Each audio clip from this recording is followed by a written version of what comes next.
Welcome to another edition of the Noles Podcast. I am your host, Gregory McCoy. This podcast is by a fan, for fans. I am not a journalist. I am not a reporter. I am not an insider. I do not work for a website. The majority of my information, content comes from me. Other information and content comes from the internet. Today is January 10th, 2020. This is episode number 40. And again, I'm going to stick with my same format, highlighting one defensive player and one offensive player. So let's go ahead and jump right in, man. On January 7th, we got a transfer from Purdue. Linebacker Cornell Jones, 6'2", 232. Watched film on him the last couple of days, so this is what I wrote about him. Athletic, fast, diagnoses offense as well. Pursuit is pretty good. I don't think motivation will be a problem for this guy. He's a non-scholarship player, so it will be extra motivation for him to get a scholarship. Needs to get stronger. I can tell this guy watches a lot of film. I see him as a middle linebacker. Breaks down pretty well when tackling. Pass coverage needs work. He was a 2-star coming out of high school. No NFL comparison. When you type in his name in YouTube, the first clip that comes up is like a minute and 30 seconds or something. And I watched it. It was his highlights. He looked pretty good, man. His pursuit to the ball is pretty good. Emmett Rice came on late in the season. But we don't have a guy that can diagnose plays like that. So he's going to challenge for some playing time. Big, strong guy. Needs to get stronger though. But I mean that size 6'2", 232, I mean, that's what we need. And he likes to run sideline to sideline. He can tackle in open space. He's a good player. Maybe that 2-star rating really wasn't indicative of how good he is. So we'll see what happens with him. Next, Nolan McDonald, quarterback, 6'2", 180. Big, fast, athletic guy. His arm has to be stronger than Jordan Travis and Alex Hornibrook's. It just has to be. Why didn't this guy get a look? He's so athletic, they temporarily moved him to defensive back. If you can play defensive back, there's no question that this guy could have ran the read option or the run pass option with success. The deeper I dig and the more I compare the current staff to the previous staff, it's obvious that Taggart didn't want to be at Florida State because he recruited talent and never used it. This is where Nolan McDonald falls at. Very talented player. I mean, he's not getting a shot for whatever reason.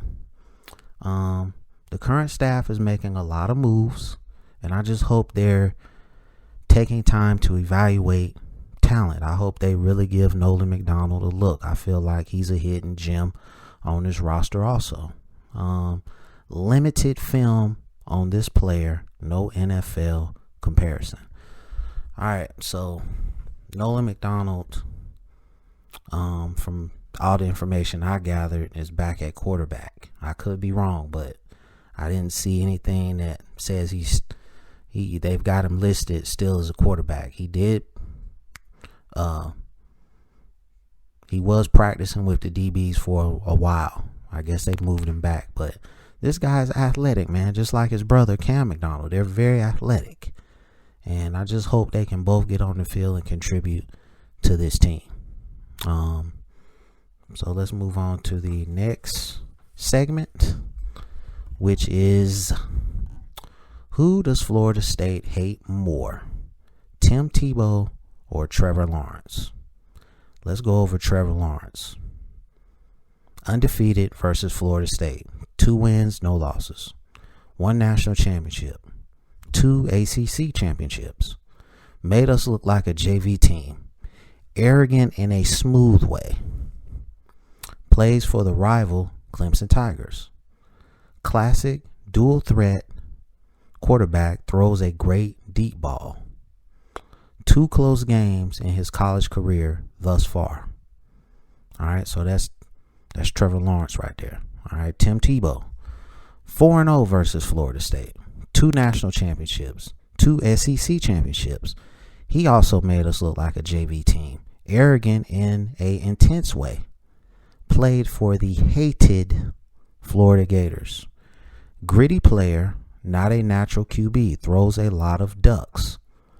Showed up in big games, knew how to motivate his team. Also, Heisman Trophy winner. So, after thinking about it, it really wasn't a long thought process. Tim Tebow is my most hated player between these two. Anything Florida Gators is always going to win most hated. I like the guy away from Florida Gators. He's a pretty good guy. But when he had on that blue, that Florida Gators orange and blue, I hated him, man. Just within the white lines of football. Okay. So Tim Tebow is the winner. All right. Or the loser. Or he's the most hated. Whatever you want to call it. All right. College football championship game preview. LSU versus Clemson. All right. LSU needs to run the ball like Ohio State did and keep Trevor Lawrence on the sidelines. If LSU tries to gun the ball all over the field, they will lose. Clemson feasts off turnovers. If you are Clemson, you adapt to whatever LSU is doing and stop it. Get as many 3-and-outs as possible and get Burrow to throw interceptions. Score fast and often. Make this a shootout. You have Brent Venables, the defensive wizard, and they don't. Burrow likes to take risks. So the more risk he takes, the better your chance are for turnovers. But with that being said, I'm picking LSU to win 44-38. I think it's going to be a shootout. I just think that's the way this game is trending. I just don't think that the offensive staff has the patience to stick with the run because they really haven't stuck with it all season. They like to score and score fast. That's really their motto. So, and Clemson likes to do the same thing. So, I'm hoping it's a classic like the USC-Texas game. And we'll just see what happens, man. All right. So let's move on to the next segment. Let's see here. 1 second. All right. So, which would you rather have? A prolific offense or a dominating defense? All right. So this is what I wrote for a prolific offense. Scores with ease. Can run or pass to win. Puts up big numbers. Big yardage numbers. No matter what you do, you can't stop them. Tries to embarrass their opposition. Imposes their will on their opposition. Most fans love offense. So that is the prolific offense. Just the prolific offense description. Dominating defense. Okay, intimidates opponents. Aims for shutout every game. Tries to create turnovers every play. Pass and run defense dominates. Whatever you do best, dominating defense stops it. Fundamentals are excellent. 3-and-out, always the goal. So, me being a former defensive player, I'm obviously going to choose dominating defense. A dominating defense. With a dominating defense, you will always have a chance to win.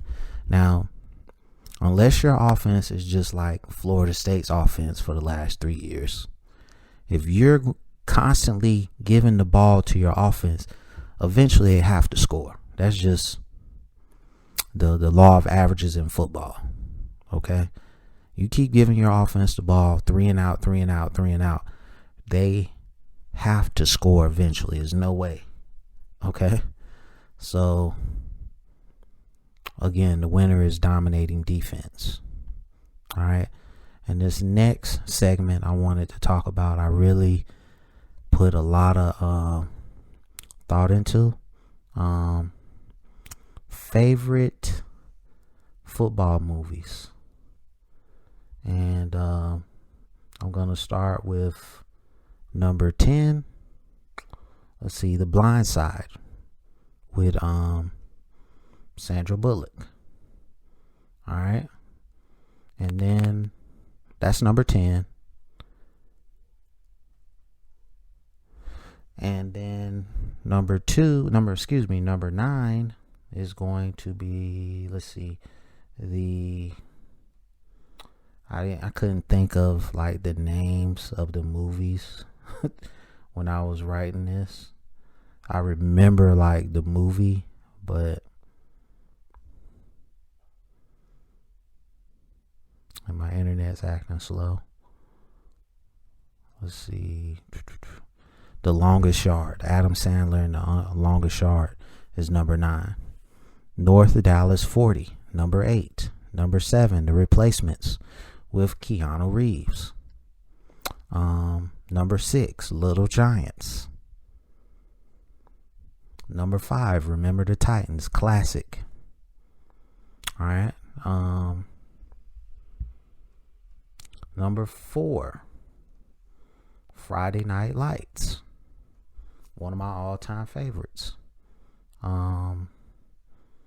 Number 3, The Program.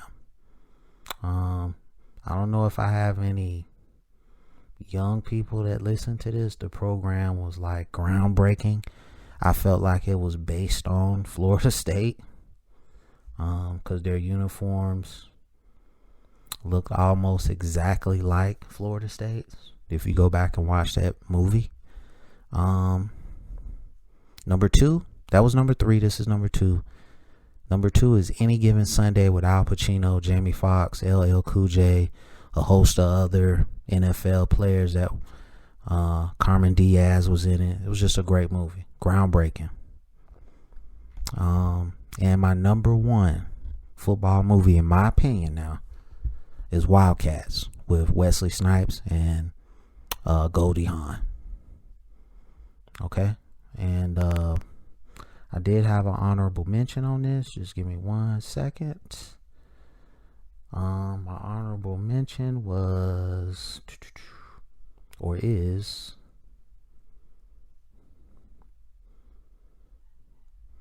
all right, Invincible with Mark Wahlberg.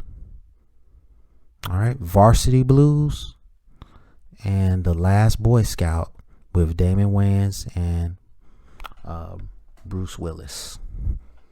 All right, let me know what you think about that list, and I apologize for the pauses with that list. Next segment is going to be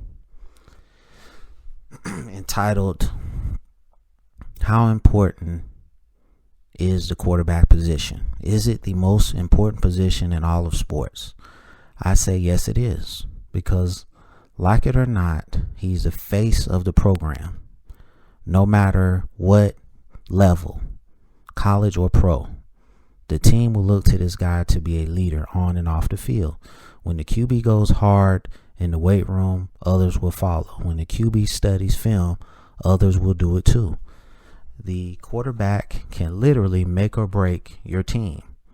When you have a great quarterback, the offense works better. When you have a bad quarterback, the offense struggles. Just ask Florida State the last 3 years. Really since Jameis Winston left. The quarterback determines where the ball goes on virtually every play.